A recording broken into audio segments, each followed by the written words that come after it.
seragam atau membuka, membaca, menulis, dan meletup. Kemudian driver untuk spesifik perangkat keras, yaitu menyediakan driver yang melakukan operasi rinci detail untuk perangkat keras tertentu. Kemudian ada memori penyimpanan sekunder. Penyimpanan sekunder adalah penyimpanan permanen, karena memori utama bersifat sementara dan kapasitasnya terlalu kecil, maka untuk menyimpan semua data dan program secara permanen, sistem komputer harus menyediakan penyimpanan sekunder untuk dijadikan backup memori utama. Contoh dari penyimpanan sekunder yaitu ada hard disk, ada disket, ada tape, 9 tape ya, seperti yang sudah diajarkan sebelumnya, ada hard disk, disket, 9 tape, dan lain sebagainya. Kemudian sistem operasi yang bertanggung jawab dalam aktivitas berhubungan dengan manajemen penyimpanan sekunder, di mana ada manajemen ruang kosong dan alokasi penyimpanan serta penjadwalan disk. Jaringan terdistribusi. Sistem terdistribusi adalah kumpulan prosesor yang tidak berbagi memori atau clock. Setiap prosesor memiliki memori lokal masing-masing. Prosesor dalam sistem terhubung dalam jaringan komunikasi, di mana sistem terdistribusi menyediakan akses pengguna ke bermacam-macam sumber daya. Akses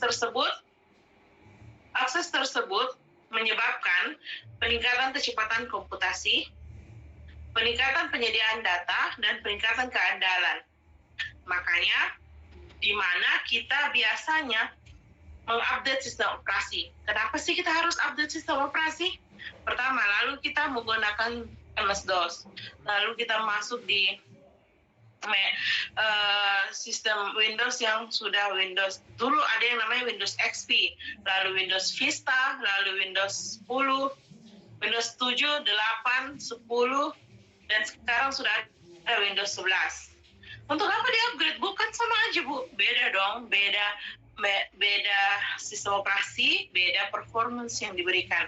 Nah, salah satunya ini yaitu peningkatan penyediaan data, peningkatan kecepatan komputasi, dan peningkatan keandalan.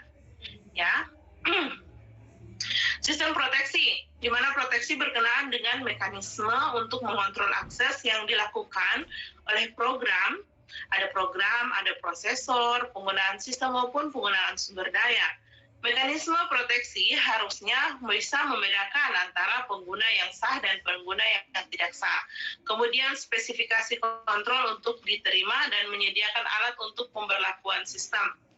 Jadi makanya biasanya juga ada sistem operasi yang jika kita memasukkan sebuah sistem atau aplikasi yang ada, biasanya ada yang support dengan ada yang tidak support. Itu yang tentukan adalah sistem operasinya. Biasanya tidak support karena sistem operasinya rendah dibanding dengan aplikasi yang akan dimasukkan. Kemudian adanya aplikasi-aplikasi yang terbaca sebagai virus, ya, misalnya seperti itu. Jadi semua dilakukan oleh si sistem operasinya. Kemudian Command Interpreter System. Sistem operasi pengguna instruksi dari pengguna, yaitu command driven. Program yang membaca instruksi dengan mengartikan control statement-nya, keinginan pengguna, umumnya disebut dengan control card interpreter, kemudian command line interpreter, Unix shell, dan lain sebagainya. Command interpreter system sangat bervariasi dari satu sistem operasi ke sistem operasi yang lain dan disesuaikan dengan tujuan teknologi input-output piranti yang ada. Contohnya CLI, Windows, Pen-based, Touch, dan lain sebagainya. Pelayanan sistem operasi. Dalam suatu sistem operasi ada yang disebut dengan pelayanan eksekusi program, yaitu di mana meloading program, mengeksekusi program ke memori dan menjalankannya atau merunning. Kemudian operasi input-output, di mana pengguna tidak bisa mengontrol input-output secara langsung. Untuk efisien dan keamanan, sistem harus bisa menyediakan mekanisme untuk melakukan operasi input-output. Manipulasi sistem berkas, membaca, menulis, membuat, dan menghapus file. Contohnya bisa kalian diberikan contoh mengenai pelayanan sistem input-output. Pengguna tidak bisa mengontrol secara langsung. Nah, kan biasanya kalian melakukan printer ya, mau nge-print out suatu berkas. Di mana print out berkas, kalian colokkan, lalu kita sudah menyalakan print out-nya. Bagaimana sih caranya si print out ini melaksanakan perintah dari komputer ini atau perintah kita yang ada di otak kita itu untuk memberikan informasi pada komputer tersebut, ayo printkan saya 2, printkan saya 3. Itu tidak bisa langsung, hanya berbicara langsung dengan si input outputnya. Tetapi dari sistem operasi langsung dimunculkan di layar kita mau print berapa, kemudian adakah kendalanya, atau sementara ngeprint kita lupa bahwa tintanya sudah habis, kemudian kita lupa bahwa kertas yang kita taruh sudah tidak ada. Jadi sementara kita ngeprint, asik-asik ngeprint, terus tiba-tiba muncul gambar kertas. Nah, sistem operasinya itu yang membantu kita untuk memberikan, woi kertasnya sudah habis, atau hey, tinta print Anda sudah mau habis, tolong isi dulu baru lanjutkan ngeprintnya. Itu yang jalankan itu sistem operasi melalui aplikasi komputer atau yang biasa kita sebut dengan driver untuk si komputer tadi, si printer tadi, dan juga kita juga bisa tahu, kita bisa berkomunikasi dan langsung ditambahkan kertas serta tinta tadi. Kemudian ada manipulasi sistem berkas, membaca, menulis, membuat, dan menghapus file. Komunikasi pertukaran informasi dapat dilaksanakan melalui share, memori, atau message passing. Deteksi error, yaitu mempertahankan kestabilan dengan mendeteksi error pada CPU, di mana perangkat keras memori, ada input-output, program pengguna, dan jika bisa memperbaikinya, ya kita bisa memperbaikinya karena ada panggilan atau ada pengeringatan dari sistem operasinya bahwa device kita lagi error. Kemudian pelayanan tambahan. Lebih diarahkan kepada upaya untuk menjaga efisiensi sistem, bukan untuk membantu pengguna. Alokasi sumber daya, mengalokasikan sumber daya kepada beberapa pengguna atau tugas yang dijalankan pada saat yang bersamaan. Kemudian ada accounting, yaitu menentukan berapa banyak dan berapa lama user menggunakan sumber daya sistem. Kemudian proteksi, yaitu menjaga semua akses ke sumber daya sistem terkontrol. Kemudian ada disebut dengan system call, yaitu menyediakan antarmuka antara proses, program yang sedang dijalankan, dan sistem operasi. Biasanya tersedia sebagai instruktur bahasa rakitan. Beberapa sistem mengizinkan sistem call dibuat langsung dari bahasa pemrograman tingkat tinggi. Beberapa bahasa penggunaan tingkat tinggi telah diefisiensikan untuk menggantikan bahasa rakitan untuk sistem pemrograman. Sistem call biasanya disebut dengan API. Oh ya, API ya, kepanjangannya itu hari. Bisa di situ ada kita masuk dalam command interpreter, kemudian kita membuat sebuah panggilan dari si sistem itu. Kita ingin melakukan shutdown dari command line, lalu tinggal kita tulis shutdown dan mati komputernya tanpa kita masuk di dalam si itunya, command prompt-nya itu, si start-nya tadi, tempat kita mematikan komputer. Nah, bisa. Itu membuat bahasa pemrograman tingkat tinggi melalui C dan C++. Dan juga ada satu program yang kita buat, satu button yang kita buat sendiri dari API-nya tadi itu untuk membuat sistem di restart atau di shutdown boleh. Kemudian sistem call menyediakan antarmuka. 3 metodenya, yaitu melalui register, melalui penyimpanan, dan menyimpan parameter push ke dalam stack, kemudian melalui register, kemudian penyimpanan parameter dalam blok atau table pada memori, dan alamat blok tersebut diberikan sebagai parameter dalam register. Parameter system call X, load address X, system call 13. Load address X ini, parameter system call itu ditaruh di register, kemudian meloading parameter tadi, kemudian lakukan use parameter from table X dan kode from call 13. Ada user program dan ada operating system.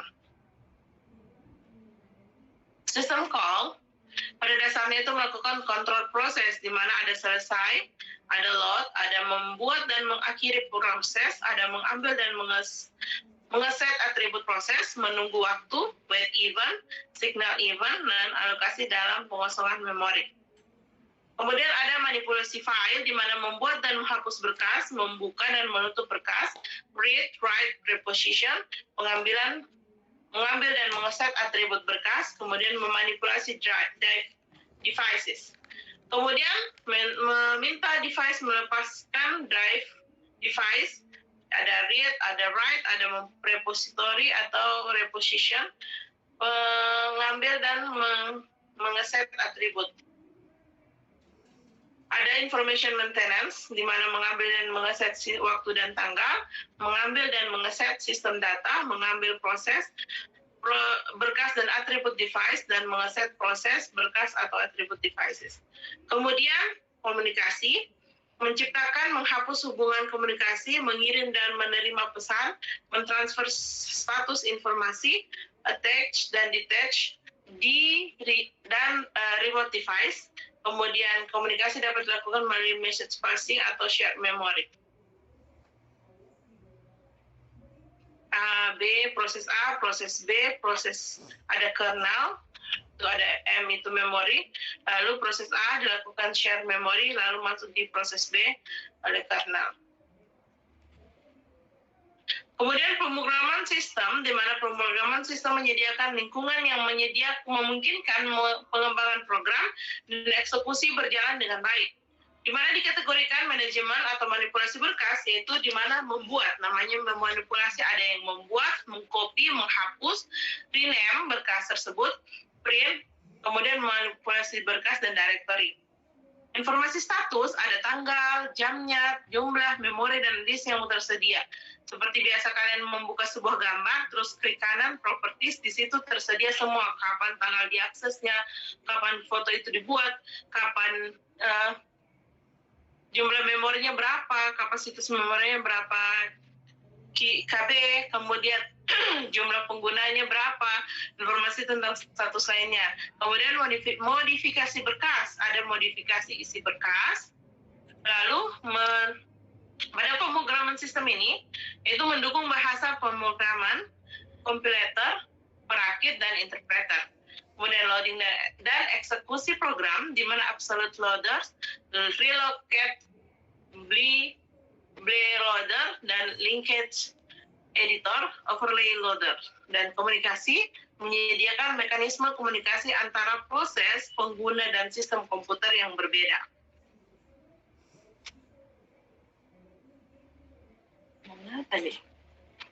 Struktur sistem operasi itu sendiri dimulai dengan sistem yang kecil, sederhana, dan terbatas, kemudian berkembang dengan cakupan original, di mana struktur sistem MS-DOS disusun untuk mendukung fungsi yang banyak pada ruang yang kecil. Sedangkan struktur sistem Unix yaitu terdiri dari dua bagian, yaitu antarmuka, antarmuka dan device driver, serta program sistem. Struktur sistem operasi yaitu pendekatan terlapis, yang kedua pendekatan terlapis, tadi struktur sederhana, yang kedua pendekatan terlapis. Itu lapisan adalah implementasi dari objek abstrak yang merupakan enkapsulasi dari data dan operasi yang bisa memanipulasi data tersebut. Lapisan paling bawah yaitu perangkat keras, dan lapisan paling atas adalah antarmuka pengguna. Sedangkan sistem operasi yaitu mikrokernel, yaitu menyusun sistem operasi yang menghapus semua komponen yang tidak esensial dan yang tidak esensial dari kernel, atau yang tidak penting dari kernel, dan mengimplementasikannya sebagai sistem program dan level pengguna. Fungsi utama yaitu mendukung fasilitas komunikasi antara program klien dan bermacam-macam layanan yang juga berjalan di user space. Kemudian ada juga disebut dengan mesin virtual. Mesin virtual itu yaitu mengambil pendekatan terlapis sebagai kesimpulan logis. Mesin virtual memperlakukan hardware dan sistem operasi seolah-olah berada pada level yang sama sebagai perangkat keras. Pendekatan mesin virtual menyediakan sebuah antarmuka yang identik dengan underlying bare hardware. Sistem operasi membuat ilusi dari banyak proses, masing-masing dieksekusi pada prosesornya sendiri dengan virtual memorinya sendiri. TM dibuat dengan pembagian sumber daya oleh komputer fisik yang kita gunakan. Mesin virtual di mana sumber daya dari komputer fisik dibagi untuk VM, mulai dari penjadwalan CPU, spooling, dan sebuah time sharing. Penjadwalan CPU bisa menciptakan penampilan seakan-akan pengguna mempunyai prosesor sendiri. Sedangkan spooling, yaitu sistem data, bisa menyediakan virtual card reader dan virtual line printer. Dan sebuah sistem sharing terminal user yang normal melayani sebagaimana operate consultant. Kemudian VM software membutuhkan ruang di dalam disk untuk menyediakan memori virtual dan spooling, yaitu sebagai disk virtual. Kemudian yang terakhir itu adalah sistem generation. Sistem generation adalah sistem operasi yang dirancang untuk dapat dijalankan pada sistem yang harusnya dikonfigurasi untuk setiap komputer. Program SIGEN, sistem generasi ini, yaitu mendapatkan informasi mengenai konfigurasi khusus tentang sistem perangkat keras dari sebuah data, antara lain di mana CPU apa yang digunakan, kemudian berapa banyak memori yang tersedia, peralatan yang tersedia, sistem operasi pilihan apa yang diinginkan, atau parameter apa yang digunakan. Satu kali info diperoleh bisa digunakan dengan berbagai cara. Dan yang terakhir adalah perancangan sistem, di mana ada masalah, di mana menentukan tujuan dan spesifikasi sistem. Perancangan sistem dipengaruhi oleh perangkat keras, dan jenis sistem sehingga kebutuhannya akan lebih sulit untuk dispesifikasikan. Kebutuhan terdiri dari tujuan pengguna dan tujuan sistem. Pengguna ingin sistem yang enak digunakan, mudah dipelajari, terpercaya, aman, dan yang cepat. Tapi itu semua sebenarnya tidak dibutuhkan oleh sebuah sistem operasi, di mana sistem ingin mudah dirancang dan diimplementasikan, fleksibel, terpercaya, error yang minimal, dan efisien. Nah, itu tadi beberapa materi mengenai sistem operasi yang membantu seorang user untuk mengenali komputernya.